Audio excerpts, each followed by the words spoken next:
A more complicated measure of dispersion is the idea of variance. To determine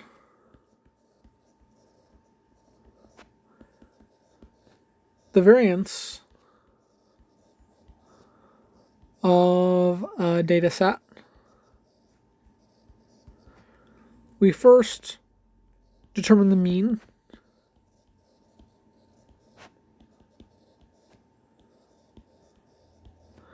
Then we determine the value, determine the difference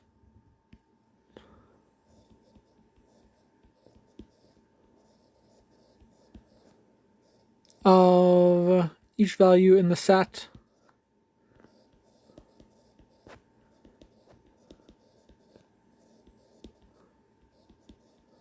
from the mean. Then we square each difference.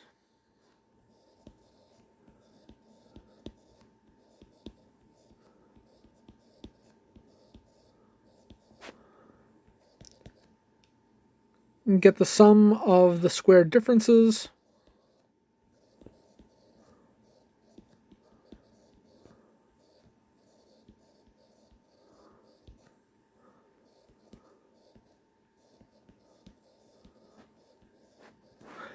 And then divide by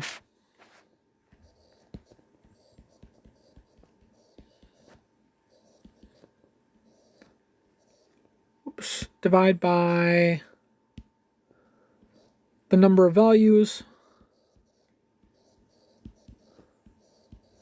minus 1.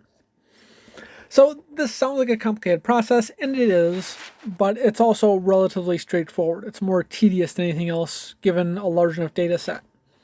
So it's easiest to think of this in terms of an example. If we looked at 2, 3, 7, 5, whoops, we'll go up. If we said 2, 3, 7, 9,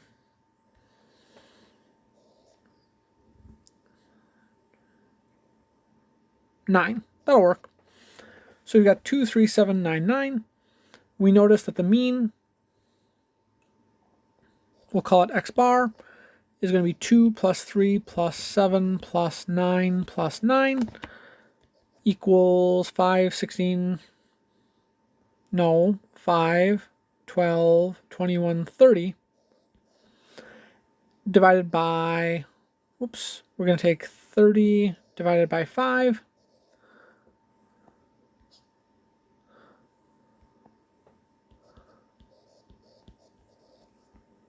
equals 6. So now we're going to look at 2 minus 6 equals negative 4. 3 minus, actually look at it as a table. So look at value minus value. Let's put it this way.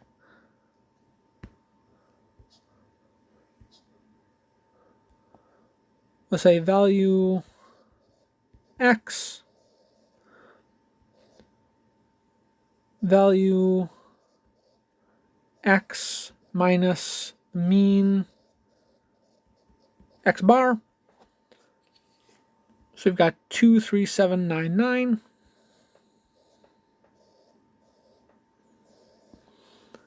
So we get 3 minus 6 is negative 3, 7 minus 6 is positive 1, 9 minus 6 is 3, 9 minus 6 is still 3.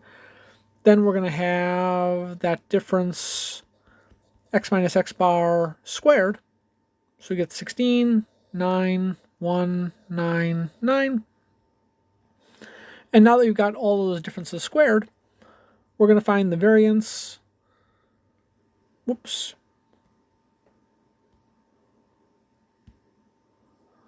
We're going to find the variance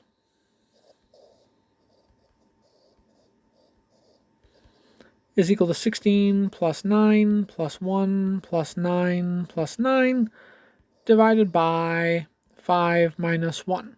So we had 5 values, so we take 5 minus 1 for that divisor.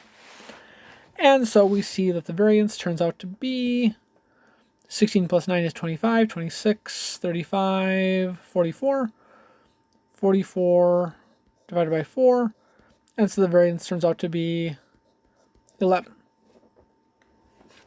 And so like I said, it's a complicated process, but relatively straightforward. It's just a lot of record keeping. So let's try just a slightly bigger data set.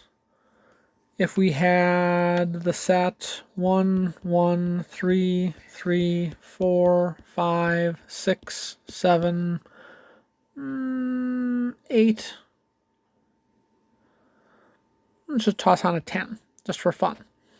So we've got 1, 2, 3, 4, 5, 6, 7, 8, 9, 10. Actually, let's toss on one more value. Let's toss on a 9. So we've got 1, 1, 3, 3, 4, 5, 6, 7, 8, 9, 10. So we notice that we're going to have our mean. Let's actually get rid of the 9. Although it gets too messy. So we got 10 values. So x bar, we've got 1 plus 1 plus 3 plus 3 plus 4 plus 5 plus 6 plus 7 plus 8 plus 10, all divided by 10, so that makes life easier. So you notice that your number of values is going to often be 4, 5, 8, 10, things that give you a nice divisor. So we get 8, 12, 17, 23, 30, 48. Divided by 10 gives us 4.8. And so we notice that we're going to get, we can make our table. We got 1, 1, 3, 3, 4, 5, 6.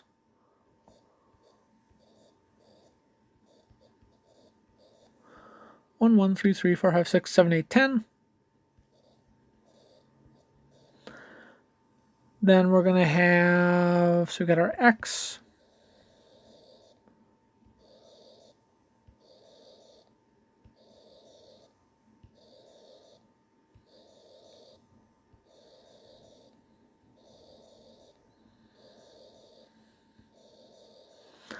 X minus x bar. We're going to get negative 3.8, negative 3.8, negative 1.8, negative 1.8, negative 0.8, positive 0.2, positive 1.2, positive 2.2, positive 3.2, and then positive 5.2. Then we have to look through our x minus x bar squared. So we're going to square each of those. You notice, obviously, having a calculator for these is handy. If we square 3.8, we're going to wind up getting 9 plus 4.8 is 13.8, 14.44.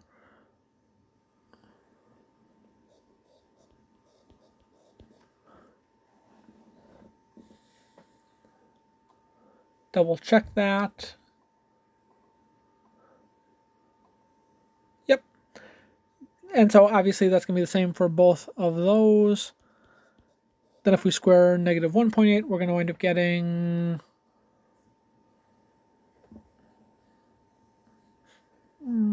what is that? 3.24? Let's double check. Yep, 3.24. Then we get some easier ones, 0.64, 0.04, 1.44. That's going to be 4.84. Then 3.2 squared, we're going to get 964, so that's going to be 9.64. And then we'll get 25.2 squared, we're going to get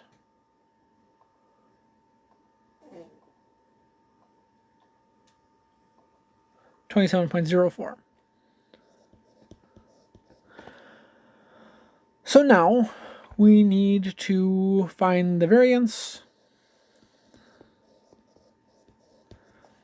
We're going to get 14.44. If we felt like it, we could take 14.44 times 2 plus 3.24 times 2 plus 0.64 plus 0.04 plus 1.44 plus 4.84 plus 9.64 plus 27.04 all divided by 9, because we're 10 minus 1.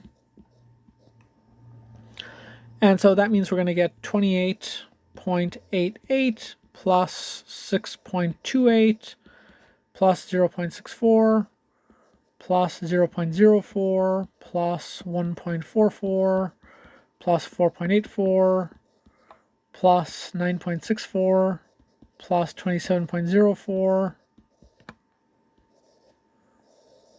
divided by 9.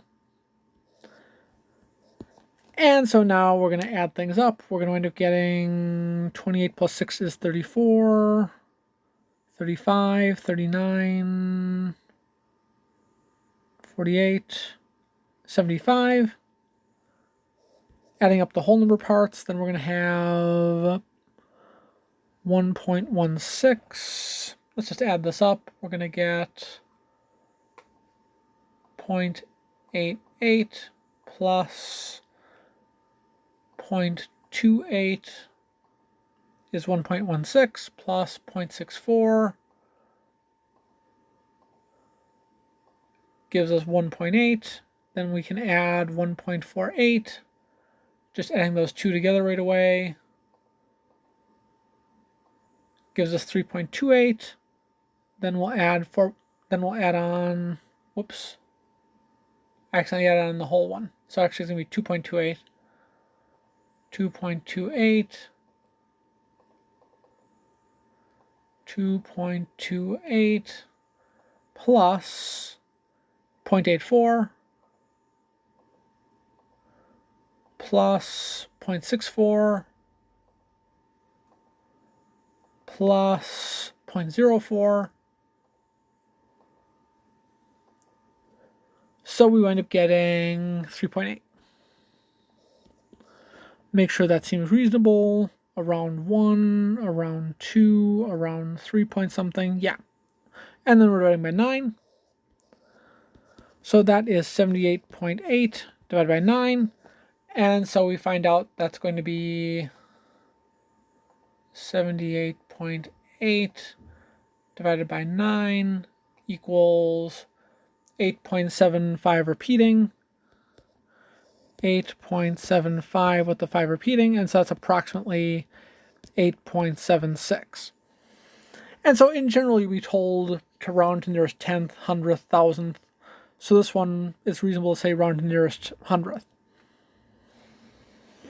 Just for comparison, we notice that we end up getting this variance of approximately 8.76. We notice that if we were going to look at the interquartile range, we notice that we were going to be getting a median. The median would have been 4.5. 4 plus 5 divided by 2 is 4.5. And so we end up getting Q1 would have been 3. Is that right? Yeah. Very good. We've got 1, 1, 3, 3, 4. So the Q1 is 3. Q3 is 7. And so we find out that our interquartile range would have been 7 minus 3 is 4. So you notice that the interquartile range is a lot smaller than the variance. And so again, variance tends to be a little more precise. You'll find variance is a more durable measurement of dispersion. Quartiles can get fooled by specific data sets. Dispersion, not as much.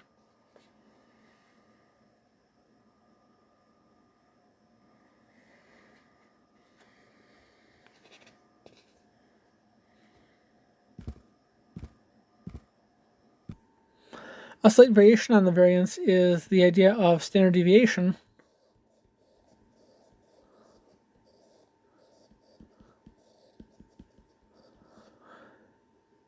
Fortunately, standard deviation is easy. This is really just the square root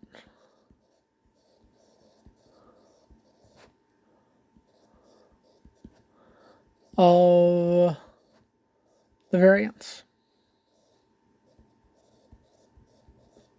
And so you noticed in our previous example, we noticed that we had gotten the variance was 8.76, approximately 8.76.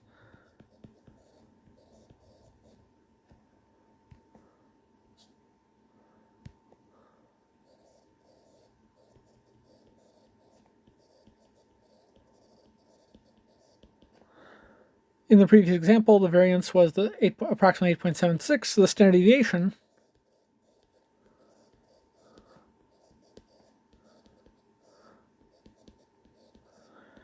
is going to be the square root, well, approximately square root of 8.76, which winds up being 8.76 square rooted gives us 2.96, so approximately 2.96. As you notice, this 2.96 is a lot closer to that interquartile range of 4. Still different. Again, standard deviation and variance are going to be a little more useful than interquartile range.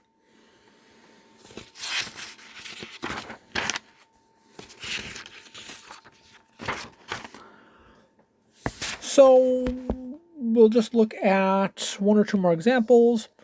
We notice that the set of data doesn't have to be organized for us. We notice that we might have something like, what do we want to use?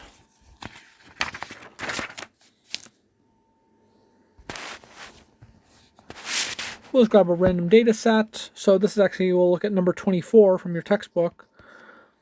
So this is on page 618. We have 22, 62, 45.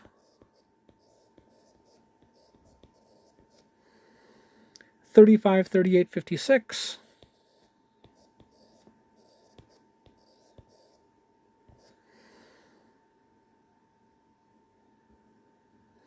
30, 41, 59.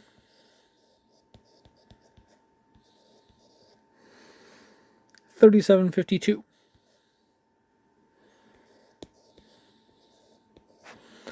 So we first count. We've got 1, 2, 3, 4, 5, 6, 7, 8, 9, 10, 11 values.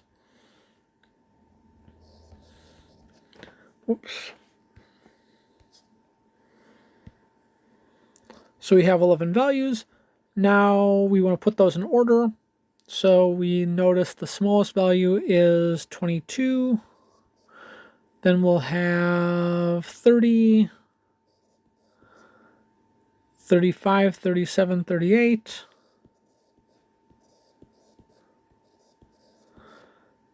Then we've got 41, 45. 56, 50, 52, 56, 59.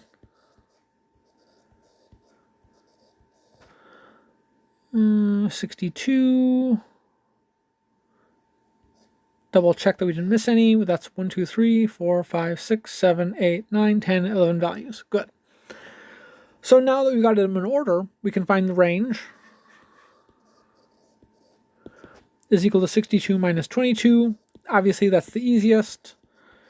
We notice that the median, 3, 4, 5, is the sixth value. Median is 41. And so that means that Q1 is 35. Q3 is going to be 56.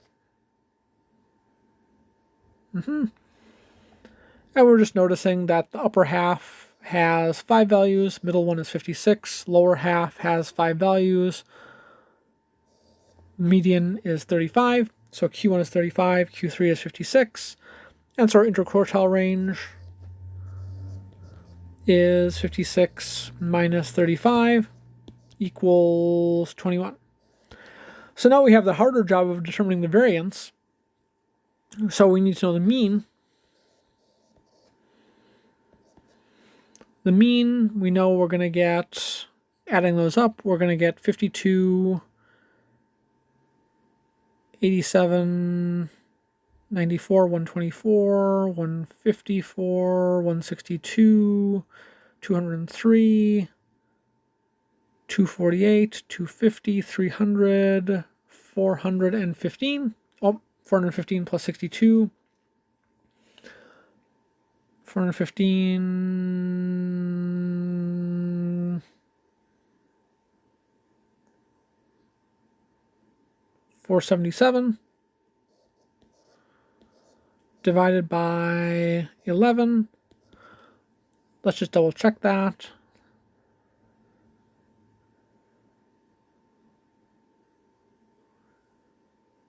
$40, $100, $200, $90, $330, $360, $390, $420, $450, $477. Yep. 477 divided by 11, we're going to get approximately 43.4. Just to keep our lives easy.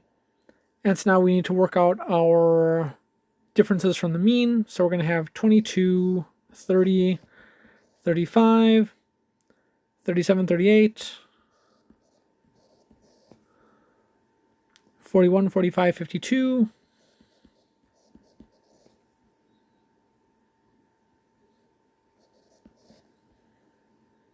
56, 59, 62.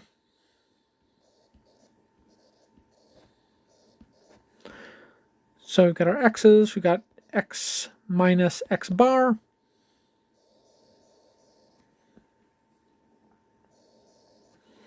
So we're subtracting 43.4, we're going to get negative 21.4,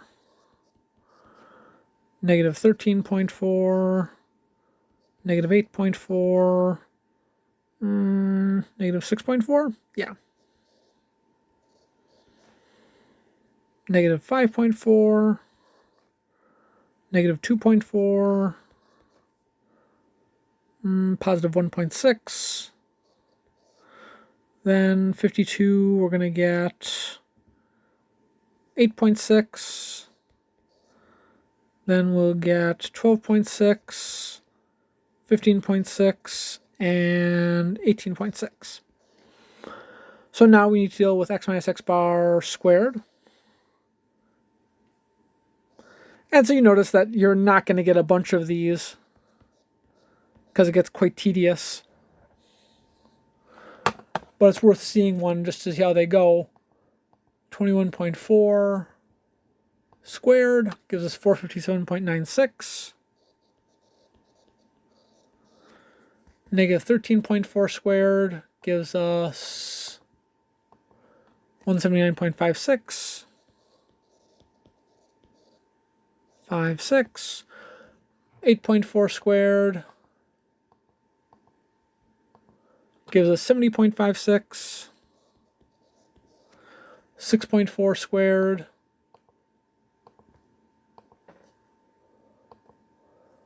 (3.72). Negative 5.4 quantity squared 29.16. Whoops. Notice that we miswrote. If we square 6.4, that gives us 40.96. So always be cautious if you get a number that is clearly wrong.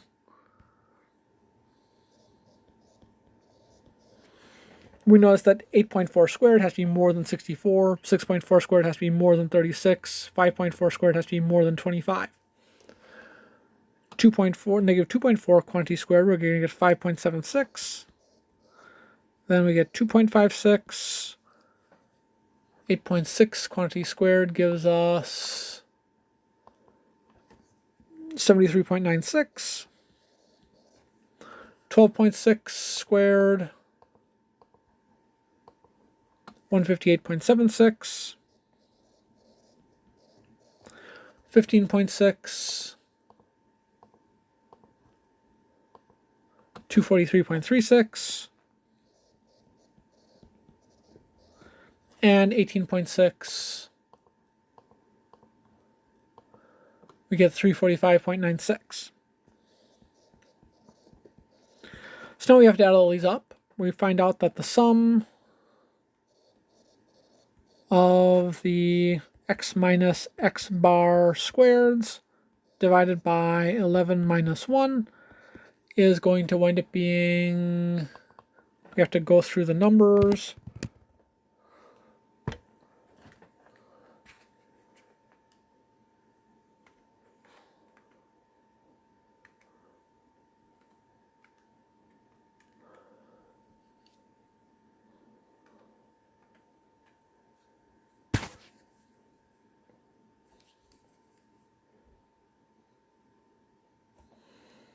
$1608.56 all divided by 10 winds up giving us 160.856.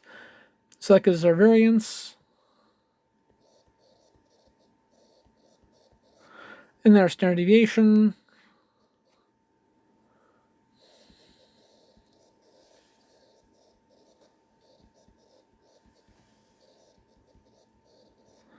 Is going to be the square root of that 160.856, which is going to be approximately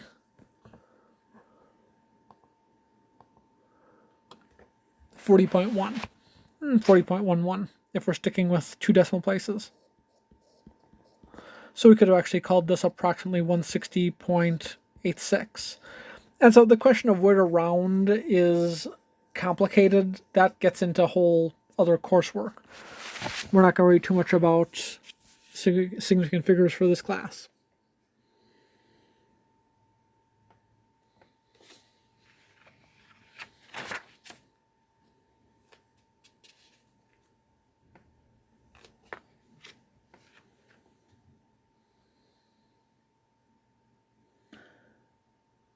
So just to see it, there are a few examples in your book of frequency tables. As I mentioned, we notice that these get a little messy, and we would definitely make use of technology for dealing with this. Often spreadsheets are helpful for this. We notice that number 36, we've got class is 1822 3035. Frequency is 10785. And so we notice that we can find the mean, x bar, is going to be 18 times 10 plus 22 times 7 plus 30 times 8 plus 35 times 5, all divided by 10 plus 7 plus 8 plus 5. We can add up those frequencies. So we're going to get 180 plus 154 plus 240 plus 150 and 25 is 175. All divided by 10, 25, 30. And so we get 334, 574, 679, 749 divided by 30, which is going to be approximately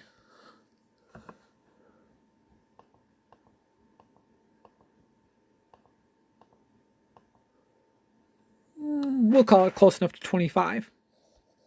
It's 24.9 with a 6 repeating. Did I write something down wrong? No. That's the way the numbers land. So now we notice that we can find x minus x bar. We're going to end up getting, we said 25, so we'll say -7, -3, 5, 10. X minus x bar squared, we get 49, 9, 25, 100.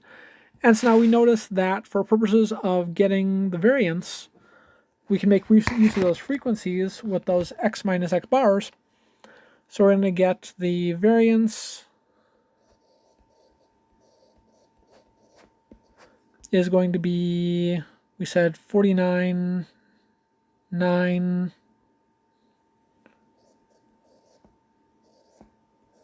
25, 100. We're going to multiply by those frequencies. So we had 10, 7, 8, 5.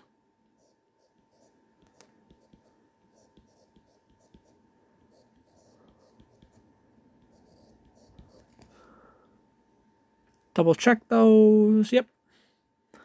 Divided by 30 minus 1.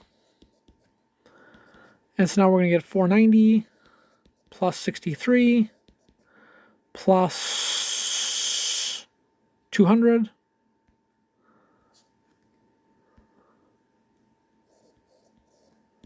plus 500, all divided by 29, gives us 553, 1053, 1253, divided by 29, 1253 divided by 29 gives us approximately 43.2. And the standard deviation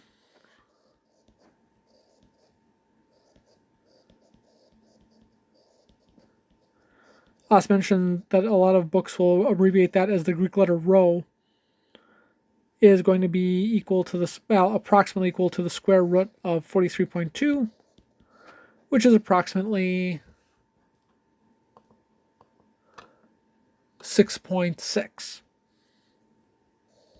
Just running the nearest tenth.